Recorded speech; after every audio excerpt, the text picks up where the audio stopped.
কিস্তিতে মোবাইল বিক্রি করা জায়েজ আছে কিনা বা বিক্রি করলে গুনাহ হবে কিনা বিস্তারিত বুঝিয়ে বলবেন।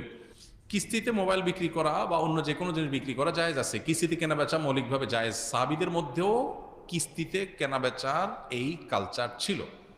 নবীজি সাল্লাল্লাহু আলাইহি সাল্লাম এই ব্যাপারে কোনো নিষেধাজ্ঞা আরোপ করেন নাই, বরং তার সম্মতি পাওয়া যায়, সেখান থেকে বোঝা যায় যে কিস্তিতে কেনাবেচা করা জায়েজ আছে। এখন কিস্তিতে কেনাবেচা করলে যেটা হয় সাধারণত নর্মাল কিস্তিতে, যদিও আমাদের বড় বড় বিভিন্ন আপনার কোম্পানিগুলো তাদের ফ্রিজ বা বিভিন্ন আইটেম বিক্রি করার ক্ষেত্রে কিস্তিতে বিশেষ পলিসি অবলম্বন করে, যেগুলোর কারণে সেটা নাজায়েজ হয়।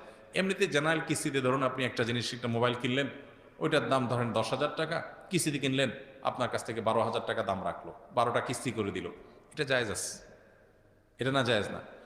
কিন্তু এটার কোনো কোনো প্রক্রিয়া আপনার নাজায়েজ হয়, সেটা আপনাকে ভালো করে জেনে নিতে হবে যে আপনি যখন কিস্তিতে কোনো বিশেষ লেনদেন করবেন, বিশেষ করে যখন সেখানে এই সহজ লেনদেনের বাইরে আরও কোনো শর্ত আরোপ হবে, তখন আপনাকে ভাবতে হবে যে সেটা শরিয়া আপনাকে অনুমোদন করে কিনা।